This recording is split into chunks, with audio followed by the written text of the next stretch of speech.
Good morning students, I hope you all are doing well. आज जो English grammar का topic मैं आपको पढ़ाने जा रही हूँ उस टॉपिक का नाम है वन वर्ड सब्स्टिट्यूशन, जिसे हम हिंदी में एकार्थी शब्द भी कहते हैं। स्टूडेंट्स, इस टॉपिक को पढ़ाने के पीछे मेरे दो रीज़न हैं। पहला, ये काफ़ी इंटरेस्टिंग टॉपिक है, और दूसरा, इससे आपकी वोकैबुलरी बढ़ेगी जिससे आप कॉन्फिडेंटली इंग्लिश को बोल पाएंगे।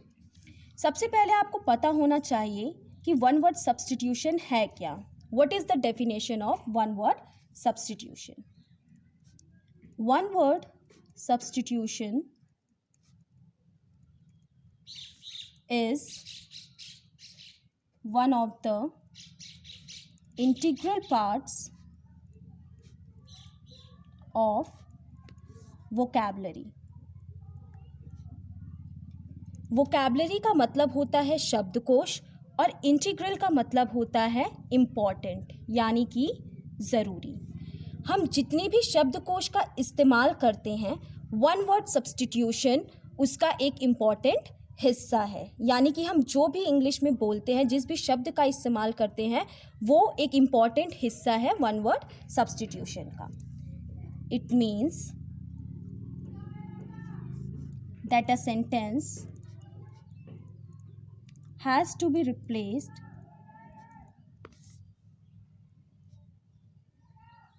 with a single word.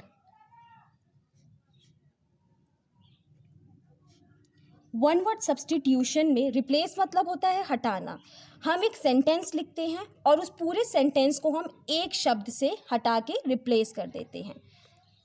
Students, मैं आपके लिए कुछ सेलेक्टिव वन वर्ड सब्स्टिट्यूशंस लेकर आई हूँ, जिसका इस्तेमाल आप डेली लाइफ में करके अपनी इंग्लिश को इम्प्रूव कर सकते हो। हमारा फर्स्ट सेंटेंस है टू ले स्पेशल स्ट्रेस ऑन। स्ट्रेस का मतलब होता है दबाव।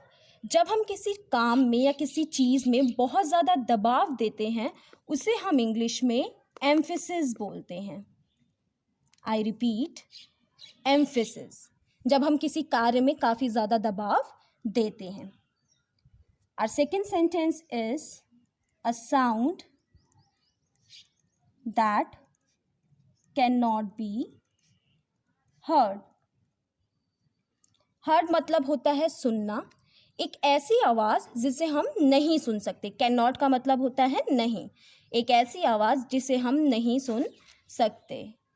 इसके लिए जिस वन वर्ड सब्स्टिट्यूशन का हम इस्तेमाल करते हैं उसे हम इनऑडिबल कहते हैं। I repeat, inaudible. स्टूडेंट्स, एक चीज़ ध्यान रखने वाली है, जो आवाज़ हमें सुनाई देती है उस आवाज़ को हम ऑडिबल कहते हैं, और जिस आवाज़ को हम नहीं सुन सकते उसे हम क्या कहते हैं?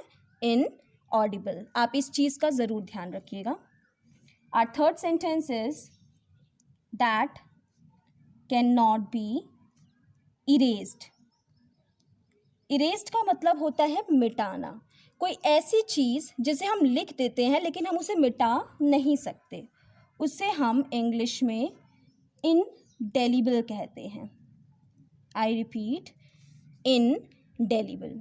एक चीज़ का ध्यान ज़रूर रखिएगा, जब भी मैं किसी शब्द को बोलती हूँ आप उसकी प्रोनाउंसिएशन को ज़रूर सुनिए, क्योंकि हमें कई बार शब्दों का तो पता होता है लेकिन हम उसकी प्रोनाउंसिएशन बहुत गलत करते हैं, तो आप प्रोनाउंसिएशन पे ज़रूर ध्यान दीजिएगा।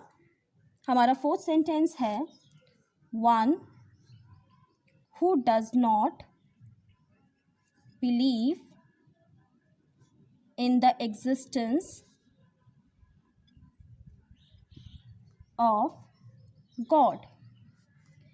एक ऐसा इंसान जो कि भगवान के ऊपर विश्वास नहीं रखता, हम ऐसे इंसान को क्या बोलते हैं? अथीस्ट। ये शब्द काफ़ी इंपॉर्टेंट है, हम इसका डेली लाइफ में भी यूज़ कर सकते हैं। कुछ लोग भगवान पर पूरा विश्वास रखते हैं, भगवान की पूजा करते हैं, ऐसे लोगों को हम थीस्ट बोलते हैं। जो लोग भगवान पर विश्वास रखते हैं उनको हम थीस्ट बोलते हैं, और जो लोग विश्वास नहीं रखते उन लोगों को हम क्या बोलते हैं? अथीस्ट। अगर आपसे कोई पूछता है what kind of a person you are, do you believe in God, तो आप बोल सकते हो yes I am theist, I believe in God. और अगर आप भगवान पे विश्वास नहीं रखते तो आप बोल सकते हैं that you are atheist. You do not believe in the existence of God. Our fifth sentence is someone in love with himself. एक ऐसा इंसान जो कि खुद को प्यार करता है. हर इंसान दूसरों को प्यार करने के पहले खुद से भी प्यार करता है. तो जो इंसान खुद को प्यार करता है उसे हम बोलते हैं नार्सिसिस्ट. स्टूडेंट्स, इस वर्ड का आप प्रोनाउंसिएशन और स्पेलिंग का ध्यान दीजिएगा. नार्सिसिस्ट, जो इंसान दूसरों को प्यार करने के पहले खुद से प्यार करता हो. Our sixth sentence is one who loves the study of books. अब इस चीज़ को मैं खुद से भी रिलेट कर सकती हूँ और आप में से कई लोग अपनी रियल लाइफ से भी रिलेट कर सकते हो. एक ऐसा इंसान जिसको किताबें पढ़ना बहुत पसंद है, चाहे वो कॉमिक्स हो, चाहे स्कूल की किताबें हो या फिर बाहर की किताबें, नॉवेल्स वगैरह हों. ऐसे इंसान को हम क्या बोलते हैं? बिब्लियोफाइल. ध्यान से इसको देखिएगा.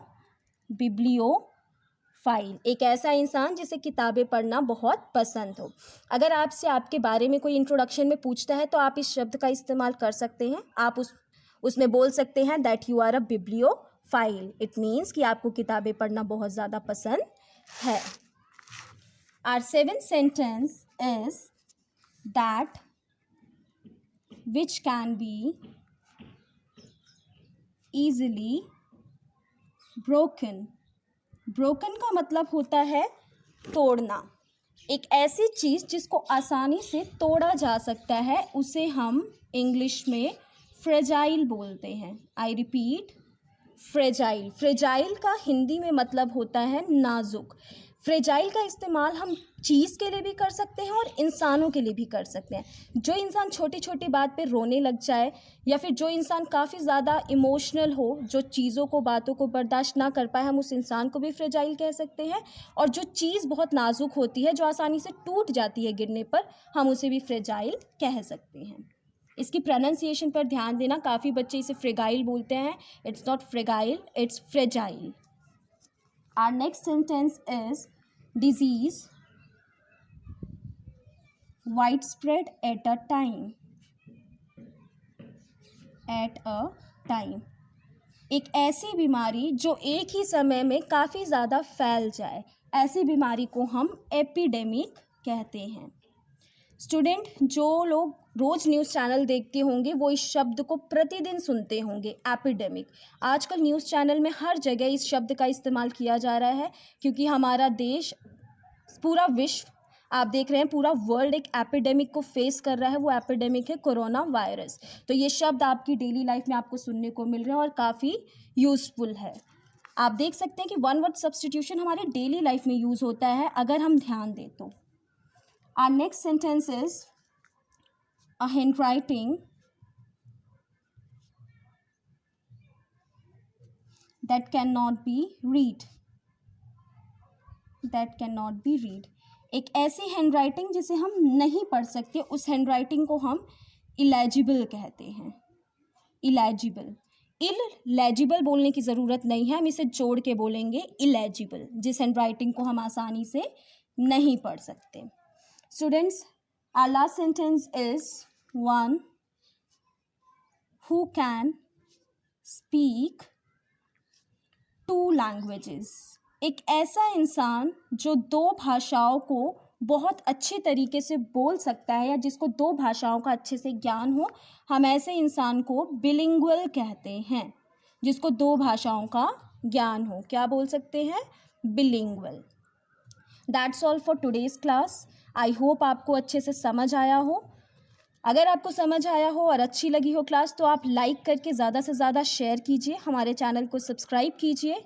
और मैं नेक्स्ट क्लास में आपके लिए एक न्यू टॉपिक के साथ आऊँगी, ईडियम्स एंड फ्रेजेस, जिससे आप अपनी इंग्लिश को और ज़्यादा इम्प्रूव कर सकते हैं. Thank you so much.